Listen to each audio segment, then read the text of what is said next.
Good evening and welcome to today's live session for the subject Urban Governance and Development Planning. As no learners have joined so far, I'll wait for some more time, see if anyone joins, and then I'll start the session.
New winner has still joined, but I think it's time now to start today's session. So, welcome to today's session. This is session 7 for week 7 of lectures. So, today we'll discuss questions and some problems related to whatever that has been covered so far in week 7. These are the lectures that have been covered in week 7. This could include a lecture on housing strategies for cities, another on housing and urban poverty, and another lecture on the real estate regulation and development and the regulatory authority, which you might know as RERA, and another lecture on urban land management, how land supply, etc., is managed through urban planning and land regulation management tools. And finally, a last lecture on urban risk and disaster management and which are the authorities associated with it and how risk and disaster risk is managed in cities. So this is what has been covered so far in week 7 of lectures, and now solve some practice questions related to this week of lectures. So the first question or the first two questions in this week are related to various classification of land ownership or type of say property ownership, housing typologies based on land ownership. So the first question is true or false type of question, and the statement is leasehold ownership gives absolute right of the land to the owner. So the question is asking whether this is a true or a false statement. So this is a question which is asking about land ownership or the property ownership. So the property which is associated with some particular land. So it is talking about ownership and the properties of the ownership of a leasehold type of land. So again, it is talking about different classification of land or property ownership based on the classification criteria, which is what is the kind of the ownership of the land. Again, the second question is related to similar housing classification, which is select the option which states the housing typology based on origin. So origin or supply of land, how the land parcels originated or how the supply of the land parcels for urban development is managed. Based on that, uh, how the housing typologies are segregated. And then you have several options, whether it is freehold, leasehold, or rental, where it is organic, formal, and informal, or whether it is group, plotted, or institutional housing, or whether it is apartment or bungalow or row housing. So to solve both of these questions, we have to look at this chart, which you might have studied in lectures or in lecture videos also. So this is a chart which tells you about the classification of housing based on various different classification systems or various classification typologies. So this can include classification based on the type of land ownership. So on which piece of land or which parcel of land the housing is there. So what kind of land that is. So based on or what kind of ownership of that land the housing or the people who own the housing they have. Based on that, again, the type of housing can be classified. Again, based on the origin or supply of the land parcel or the housing associated with the land parcel, whether uh, it has grown organically or it is formally supplied or formally planned and managed and then supplied for making housing, things like that. Based on that, that is another typology for classification of housing. Then there is classification based on structural quality of the house. So, what structural material is used in building the house, and what are based on that, what are the different classifications. Then you have the classification related to economic groups. So this relates to the purchasing power parity of the people who can afford to either purchase or rent a certain type of housing. So based on their purchasing power parity and the amount they can pay for particular housing, the housing are segregated into HIG, MIG, LIG, and EWS codes. And then there is classification based on the build form or the build form typology. So whether the housing is high rise or mid rise or low rise housing. And finally, based on uh, some particular functionality or some specific different kind of functionality that a particular housing is serving, there are further different classification of housing which is listed here. So first is housing or housing classification based on land ownership. So the terms freehold, leasehold, and rental refer to different forms of land and property ownership, and each of these has its own legal and financial implications. So freehold is basically full and permanent ownership either of the land or of the property on which is built on that particular land. So in freehold ownership, the buyer owns the property and also the land on which the property stands indefinitely. The ownership is permanent and it has no time limit.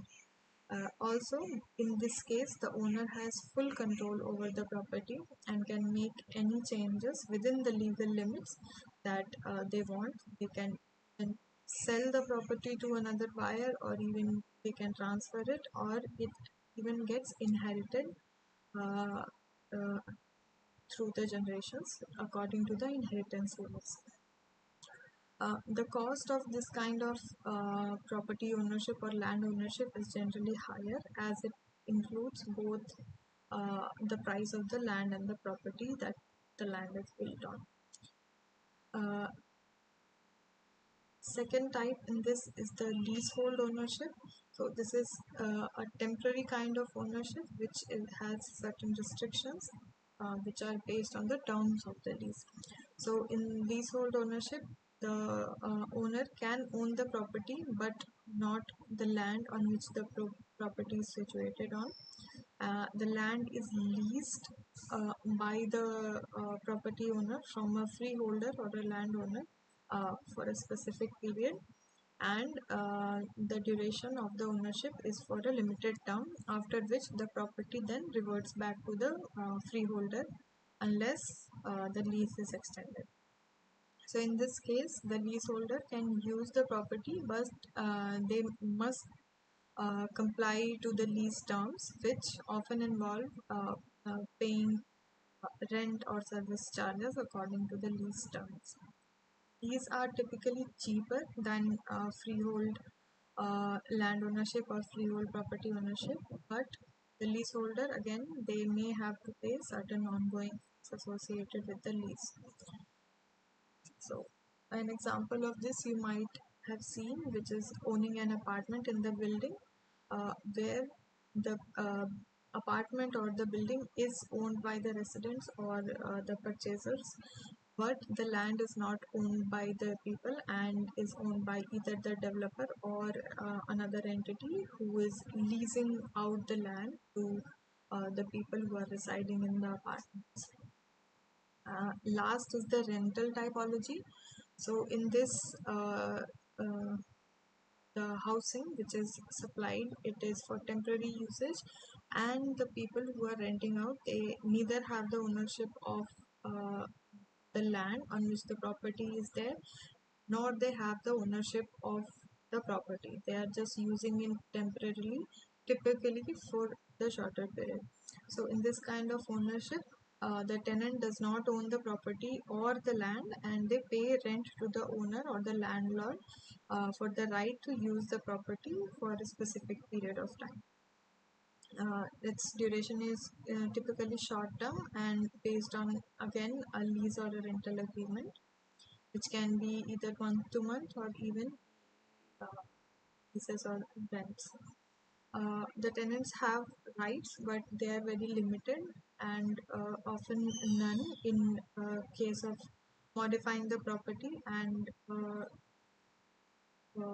changing parts of the property. The cost in this case is the cheapest compared to freehold and leasehold as there is no ownership, only temporary usage. But there are monthly or yearly or periodic payments in terms of paying the rent.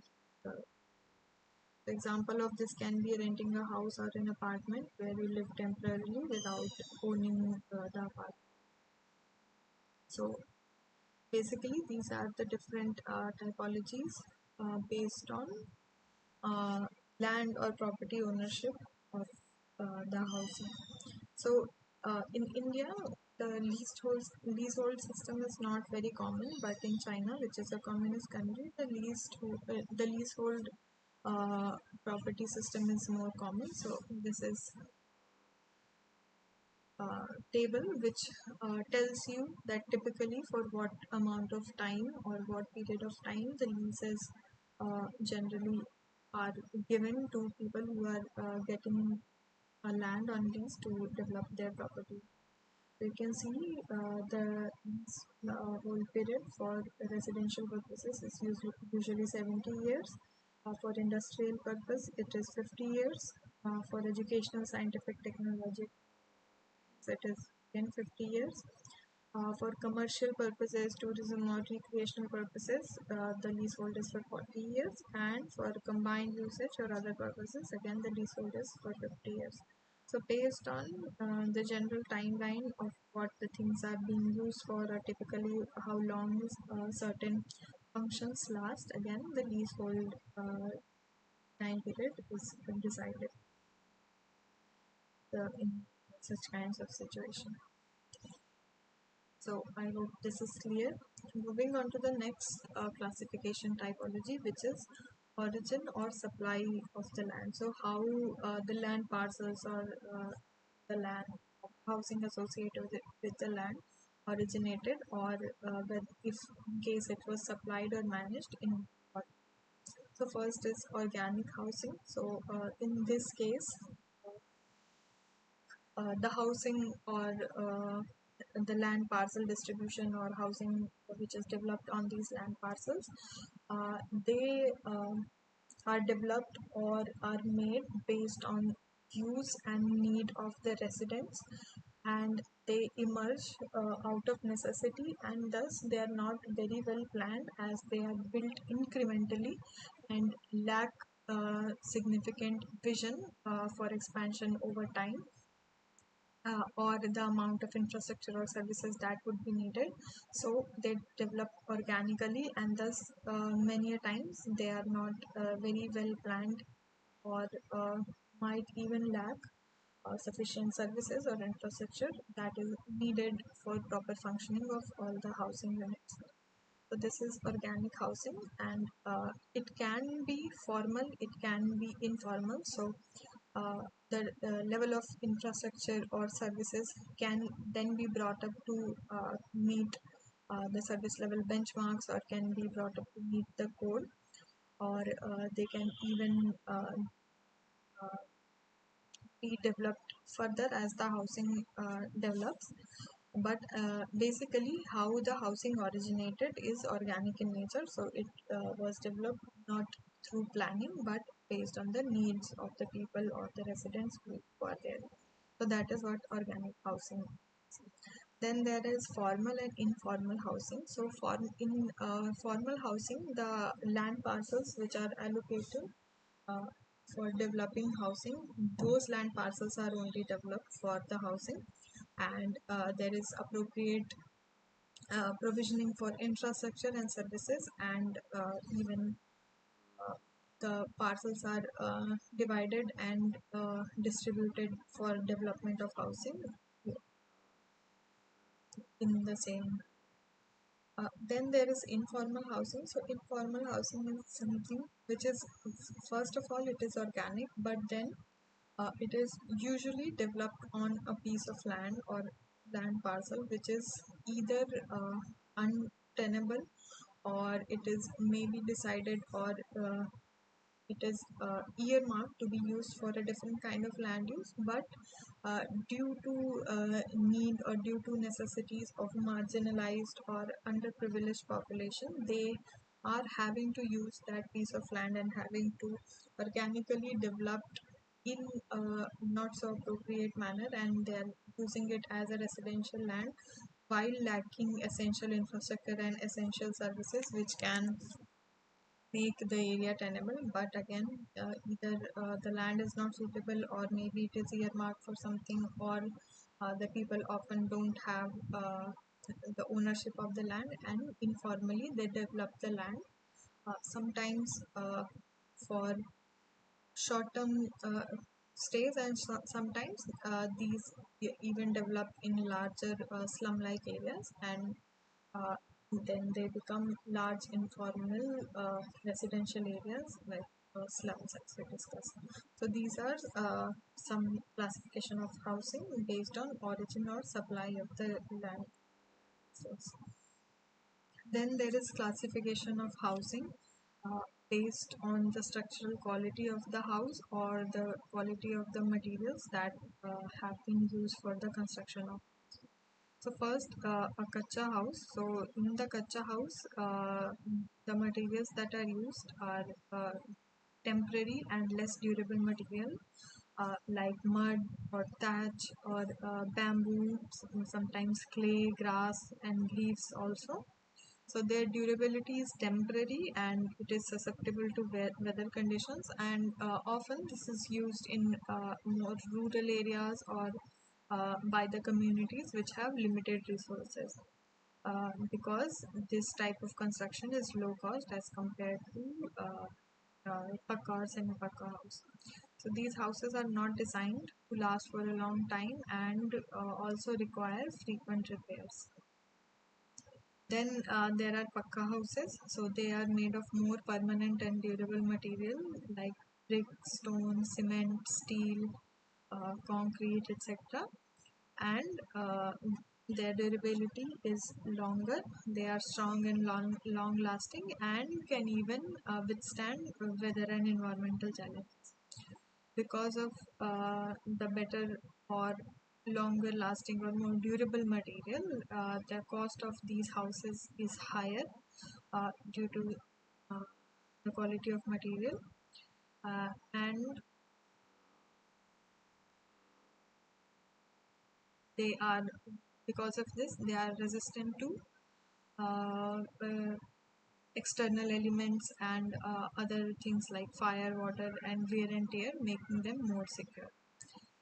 Then there are semi-pakka houses. So these are a mix of both kacha and pakka materials. For example, maybe the foundation or walls are made of brick, but the roof may be made of thatch, or maybe of tin or something like that. So compared to kacha houses, these are more durable, but not so much as the fully pakka houses. It is somewhat resistant to weather, but they may still require occasional repairs and such.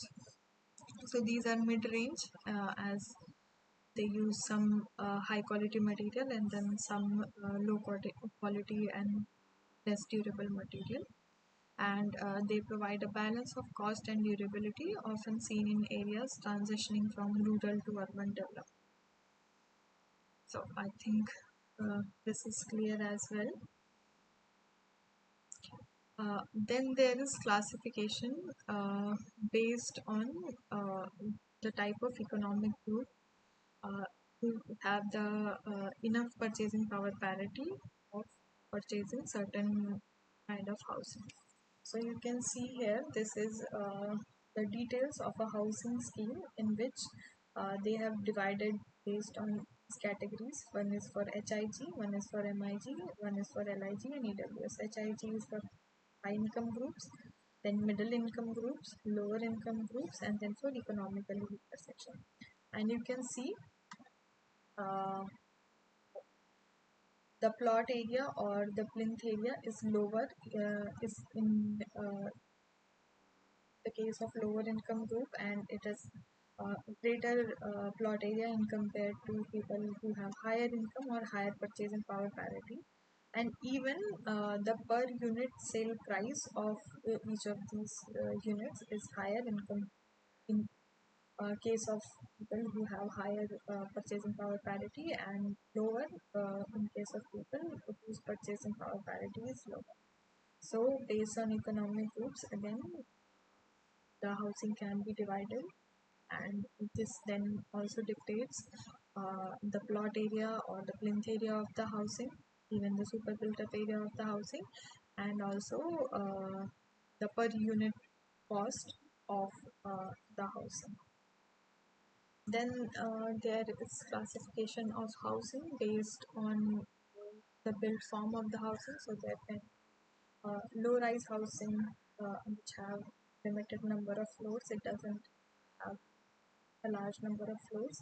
There can be mid-rise housing, from where the installation of lifts or such services begin. Then there can be high-rise housing, and even there can be mega structures like skyscrapers.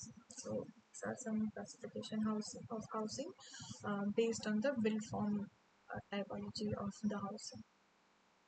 Then there is other several other classification or segregation of housing based on specific uh, use of the houses.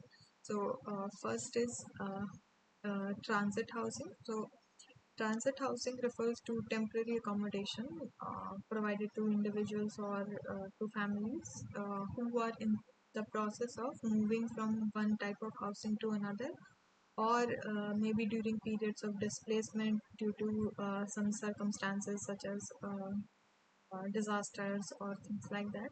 And it is generally intended as an interim solution, so it is not a permanent home, and it is offered as a shelter until permanent housing can be arranged for the people living. So it is temporary in nature and can be used for several things. So some examples are disaster relief housing. So in those cases, transit housing is provided to people who are displaced by natural disasters like earthquakes or floods, etc., to give them shelter while their original housing is either rebuilt, or they are relocated to a safer area. Then there are transit housing given to people in cases of urban redevelopment. So the residents which are displaced due to urban renewal projects or large-scale infrastructure development project, they are provided transit housing until the time they can move into their permanent houses. Then another example is a refugee or migrant housing, in which transit housing is provided to refugees or migrants or displaced people. And then there are relocation housing as well, where relocation project is taking place and people have to temporarily relocate in order to allow the construction or renovation of existing building or to a different. So these are some examples. Then another category is extreme weather housing. So these refer to residentials that are built or specifically designed and constructed to withstand severe and unpredictable weather conditions. So these can include things like hurricanes, tornadoes, floods, or wildfires, sometimes extreme temperatures, also heavy snowfall, earthquakes, etc. So the primary goal of this kind of housing is to ensure the safety and comfort of the occupants while minimizing the damage to the property during and after some extreme weather event. Then there are old age or senior citizen housing. So these are the housing which are specifically developed to accommodate old people or senior citizens uh, who who have specific needs, or they have requirements apart from just housing. They might need nursing or medical attention, or some things like that. So for them, old age home or senior citizen housing is then developed to cater to their needs. Then there are hostels in which people usually, they are also serviced, and people usually stay for a shorter duration of time, and it is not intended as a permanent. Then there are service apartments also. Sometimes they are also known as serviced apartments. So these are also often furnished units which are available for short-term stays, sometimes even long-term stays, and these provide amenities like sometimes kitchenware, linens, basic household items, etc.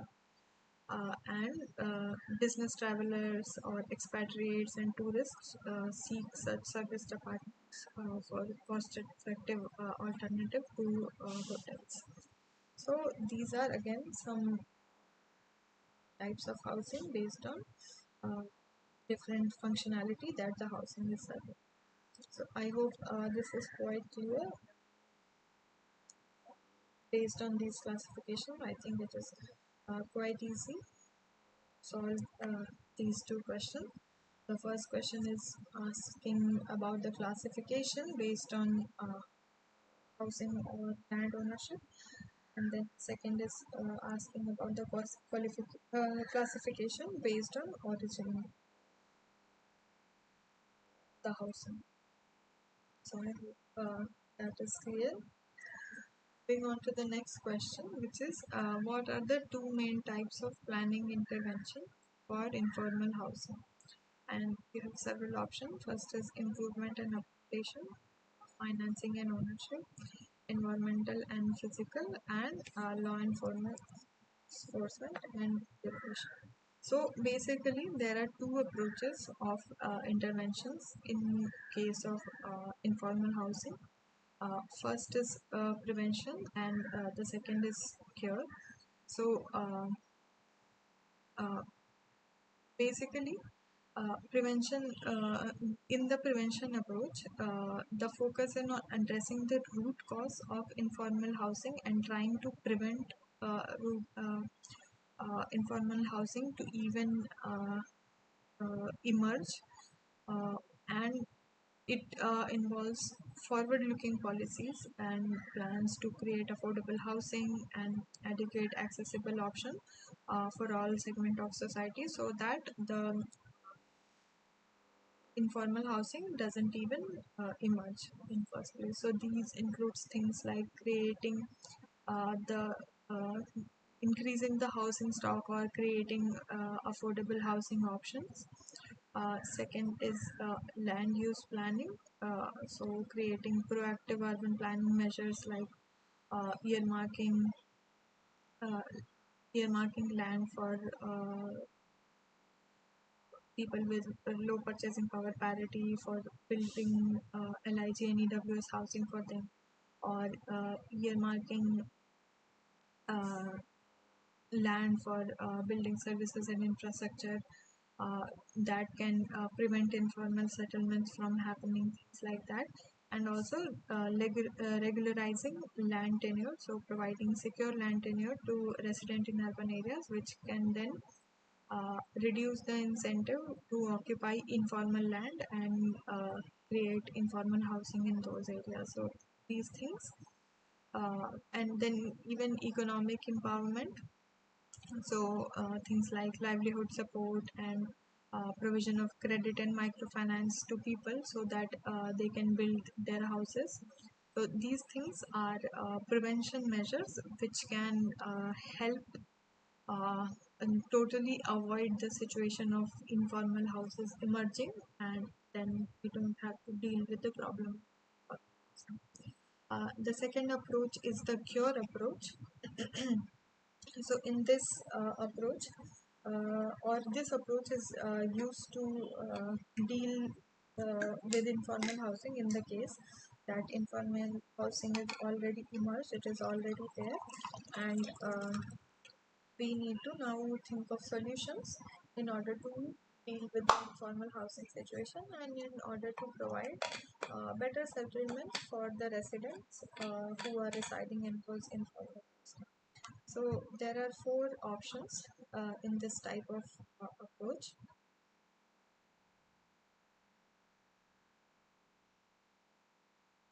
The first is upgradation of basic services in the informal settlement. So in this case, the basic services in the informal settlements are upgraded. So they might already have some kind of services for water supply, sanitation, solid waste management, etc. But they might not be enough to cater to all the people, or they might not be of very good quality. So in the slum settlement or the informal settlement itself, instead of making any improvements or adjustments to housing or other things, only the basic services in the informal settlements are upgraded. So that is first. Second is the improvement of services and the housing structure of the settlement. So in this case, not only the services but even the housing structure. So many a times the housing might be kacha housing or semi-pakka housing. So both the housing structure and the services that they are using are improved in order to better the settlements or better the informal settlements. Third is the redevelopment. So in this case, the housing and site are redeveloped on the same site, making sure that the project is financially viable. So to make the project financially viable, they might earmark some part of the land of the informal settlement, which then can be sold or given to a private partner or private developer, uh, the sale of which then can fund the cost of reconstruction or redevelopment of the existing site, which then can be developed in a way that it houses uh, the existing population, even provides space for development of infrastructure and services, and then the remaining land can then be sold or redeveloped in a way to make the redevelopment project financially viable. The last option is resettlement. So this usually happens in the case when the housing is or the informal housing is located in an area which is non-tenable. So the land might of poor quality, it might be hazardous, or it might be unsuitable for human habitation due to several reasons. And in those cases, the people residing in that informal settlement have to be relocated to a newer site, to an entirely new site where which has been developed and surfaced for the people to then reside in those areas. So these are the two key types of planning intervention for informal housing, and I hope easily answered this question. Moving on to the next question.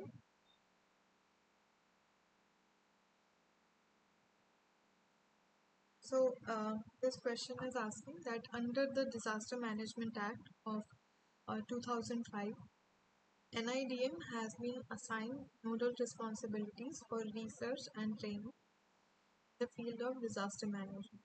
And then it is asking what does NIDM stands for. You have several options: Nodal Institute of Disaster Management, Nodal Institute of Disaster Mitigation, National Institute of Disaster Mitigation, and National Institute of Disaster Management. So basically, this question is talking about the National Disaster Management Act of 2005, which is the act which acts as the basis of all current disaster management legislation and functions in India at various levels of government. So what this act did was it provided provisions for creation of disaster management authorities at three levels of governance in India. So first was the National Disaster Management Authority, or the NDMA, at the central level. Then at the state level, the State Disaster Management Authority, or the SDMAs. and then district disaster management authorities or the DDMS at the local level. Again, an NDRF or the National Disaster Response Fund was also set up as a part of the provisions of this act, and it was set up to work towards disaster response activities in case of a disaster. And the last thing that this act did was it made provisions to set up a think tank body for research and development on India's disaster management. And this think tank body is known as NIDM, which the question is on. So I have linked the website for NIDM for you to visit. So this is the link. If you just click through, you can come here. So as we said that this body is tasked with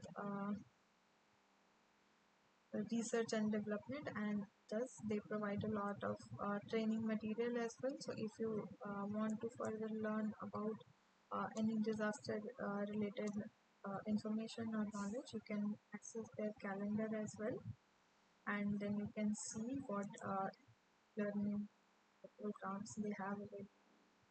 So if you are interested, you can go on ahead with that also, and you can even read about NITM, what the organization stands for, what are their functions, what this organization does, etc. So I hope it is quite clear what the answer to this question is. We move on ahead to the next question, which is the major cause of homelessness are extreme poverty, absence of family, abandonment by the family, and family abuse. Whether this is a true statement or not. So, according to the lecture notes, there are four major causes of homelessness. These include extreme poverty, which contributes to about 46% of the cases of homelessness. Second is absence of family, which contributes to about 11% cases of homelessness.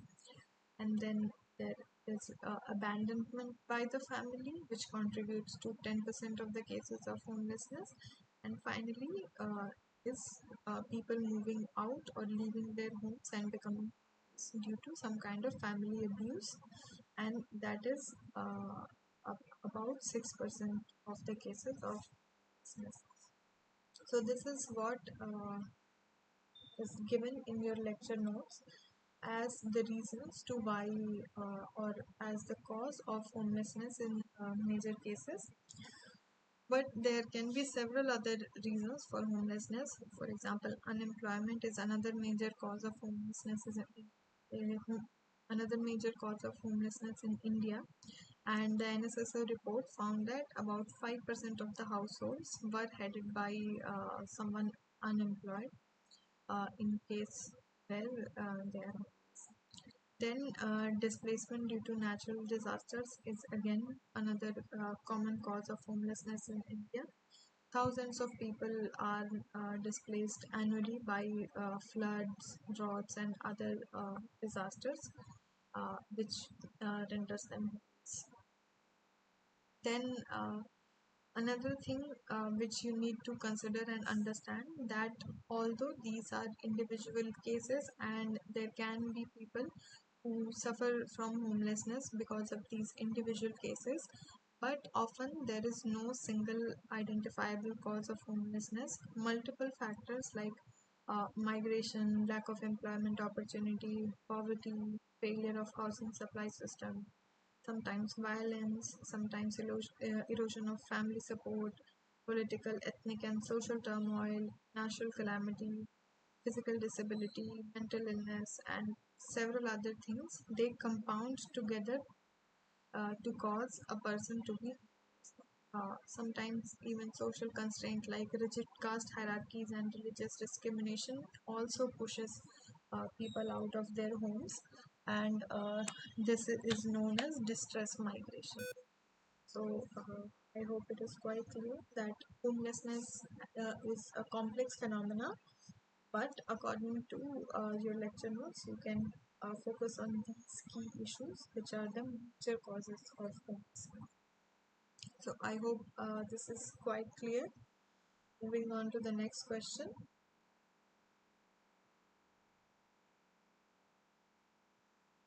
So the next question is Real Estate Regulation and Development Act, also known as RERA, is an act passed by the Parliament in which year?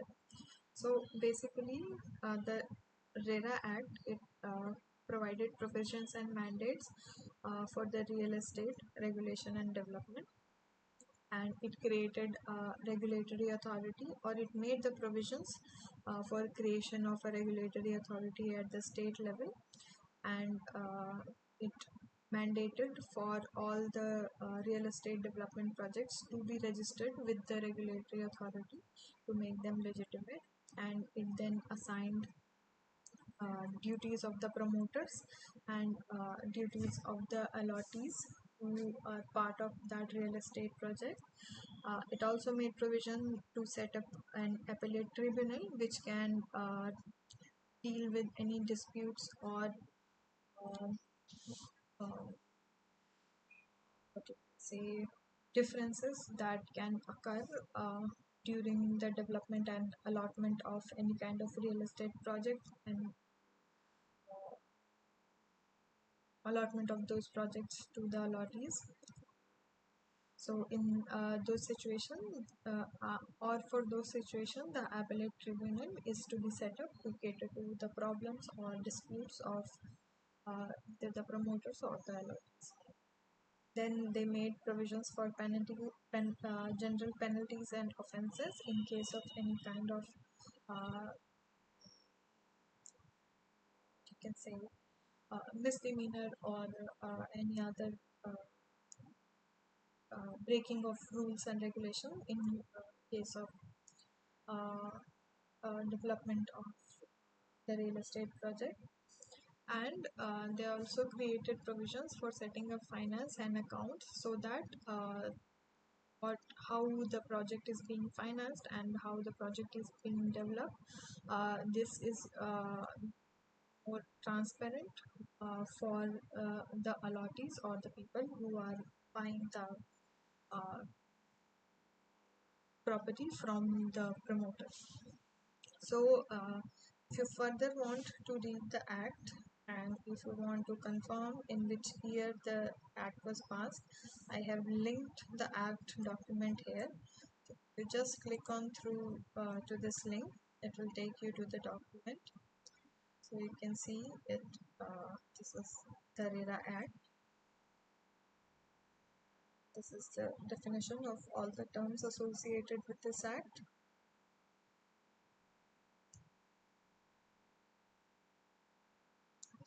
Then this is the chapter where it talks about registration of real estate projects and registration of the real estate agents.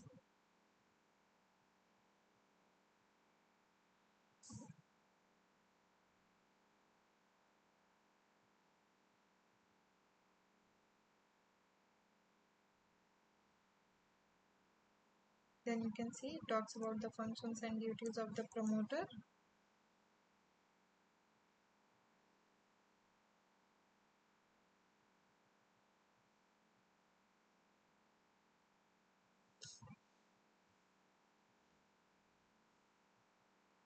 Then it also talks about the rights and duties of the allottees. Then about the setting up of the real estate uh, regulatory authority at the state level.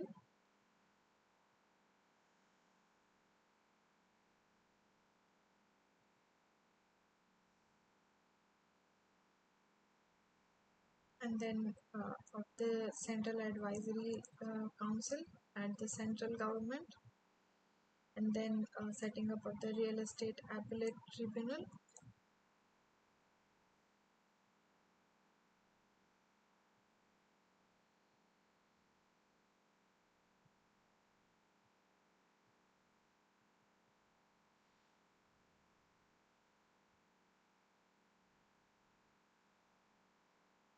and then provisions for offences, penalties, and adjudication. So if you want to further see and read about this act and see its details, feel free to access this link to read the act document. And moving on to the next question, which is consider the following models of slum improvement and choose the option consisting slum improvement model focused on slum upgradation and quality improvement.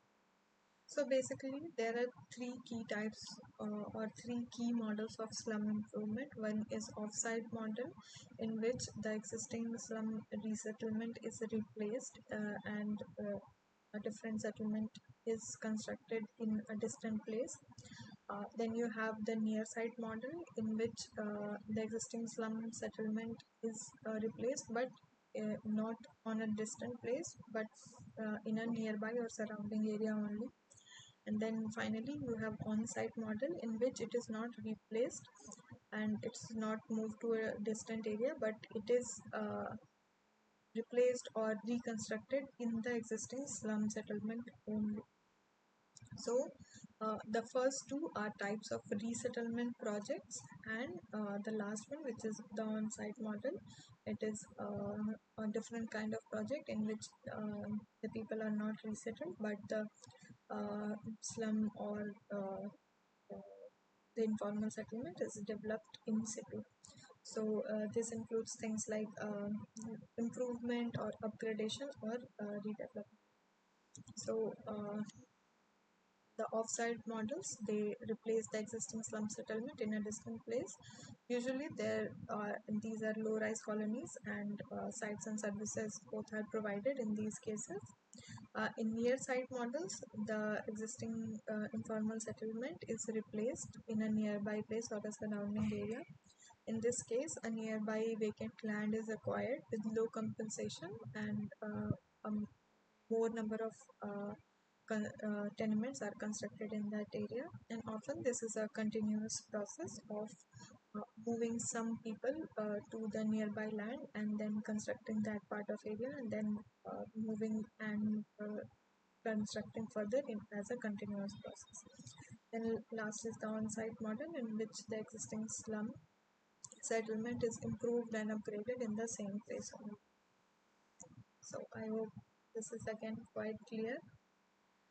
Moving on to the next question, which is consider the following methods of urban land management and select the option consisting participatory method of urban land management, and several options: land pooling, land acquisition, LUDC or land use and development control methods, and finally guided land development. So for this you have to basically come back.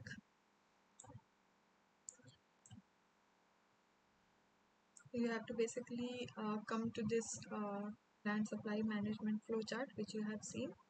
So there are several methods of how land supply is managed. First is through land acquisition. So in this case, either the land can be expropriated in small chunks, or a large scale land acquisition or a bulk land acquisition can done in order to supply the land for development of some kind of housing or some kind of infrastructure. So these are governed by the Land Acquisition Act of 1894, which was then amended in 2003 and then amended again to improve the provisions of the land. Uh, to improve the provisions of the Land Acquisition Act in order to make it more fair and more just. And land acquisition is often a time-taking process, and it is suitable only for public projects.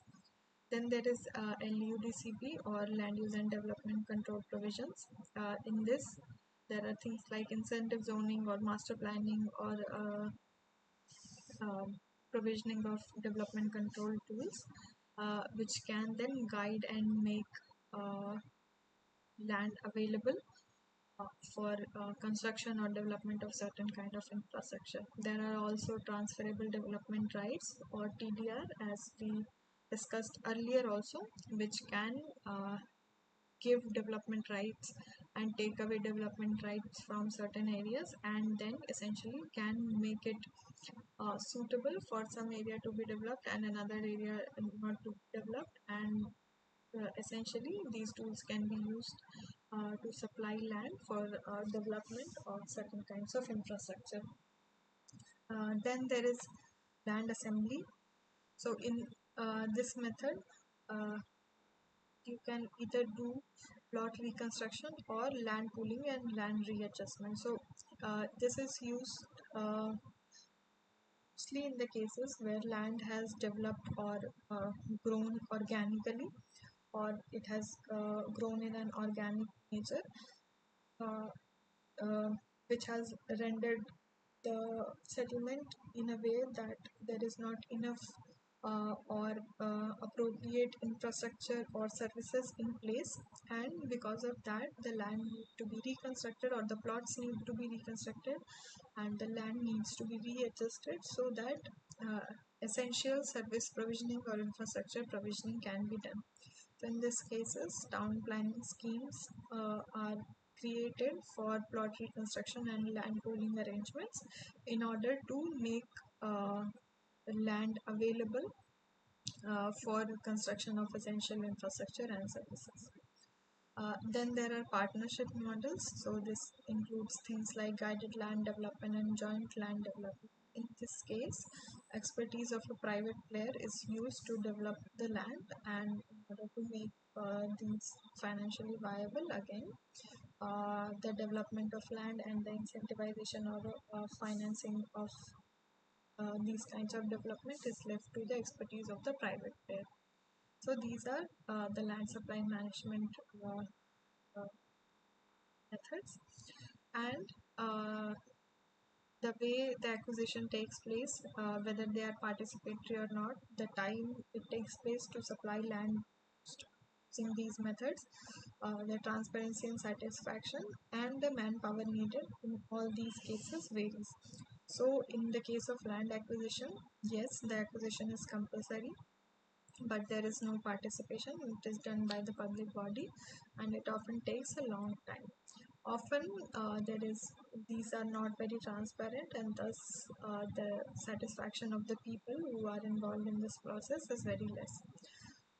This needs dedicated and expert manpower in order to make this possible. In LUDCP, again, acquisition is not compulsory, and but again it is not participatory in nature, and the time needed to make this land available through this method is medium, and again the transparency and satisfaction can depend uh, on based on different criteria. Again, manpower is needed in this case also to first plan and implement the essential regulation, and then even to regulate whether these are being followed by the developers or not. Then there is land pooling. Again, in land pooling, there is no compulsory acquisition, but it is a participatory method in which can happen in short to medium time, and it is more acceptable as the people who are part of the town planning scheme have a say in how their land is developed. Uh, Again, more manpower in this is also needed because it is needed to facilitate the discussions between the people whose land is being readjusted or pulled together be developed, etc. Then in guided land development, it is not a compulsory acquisition, but it is not participatory also. Only the private player is guiding how it will be developed. Because the private player is in charge and is tasked with efficiently meeting the development objectives, the time period is very short. But again, because the private player will be moved with their own profit objectives, the transparency and satisfaction can vary. Again, manpower is needed because it, the land is going to be developed with uh, help or expertise of the private pair. So I think all of this makes this question quite clear, and I hope it is understandable. This was the last question for today. Thank you all who are listening or seeing these lectures. Uh, I'll wait for some more time, see if anyone else wants to join and ask any doubts. So I'll wait for some more time, see if anyone joins. If not, then I'll finish the session. Thank you.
Hello. I have finished the practice session for today. I finished the practice questions. So, if you still have any questions, you can go ahead and ask.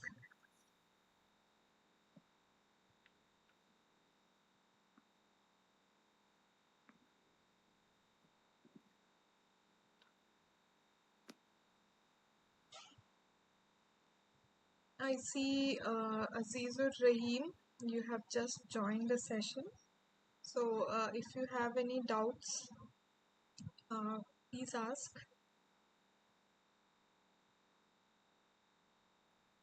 Hello, Hello. uh, join. I'm sorry for a little late. It's I don't fine. have. Okay, but now I have no any questions. Okay. So, if you have any questions that were covered in the previous weeks, also you can feel free to ask. Are you following the live sessions that are being recorded and being shared? Yes, yes, ma'am. I follow uh, continuously, and I'm submitting assignments also. Okay, that's very good. So, we have live sessions from 6 to 8 p.m. every day. Not every day, every week on Tuesday. So Okay, these sessions are basically, in these sessions I solve practice questions, and apart from that, if anyone has any doubt, they can ask. So for today I've already finished the practice questions, but you still have any doubt, so you can ask. I just want to know that I have a question that the regarding which model, I mean, which week models today we already discussed about that. I didn't get your question. Can you repeat, please? I mean, today's repetition, which model? I mean, model number 6, 7, or week number 6, 7, like that. This is I session 7. This is for week 7. okay, okay, week 7. Okay, thank you very much. And I definitely join timely from next week. Okay, sure. So I am just waiting because we have the session till 8. So I am just waiting if anyone else joins and they need to ask any questions. So I'm just waiting for that. So uh, if you have any question, you can ask, or feel free to leave also.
So if you don't have any questions, and I don't think anyone else is joining now, so I'll close the session for today. Is that okay?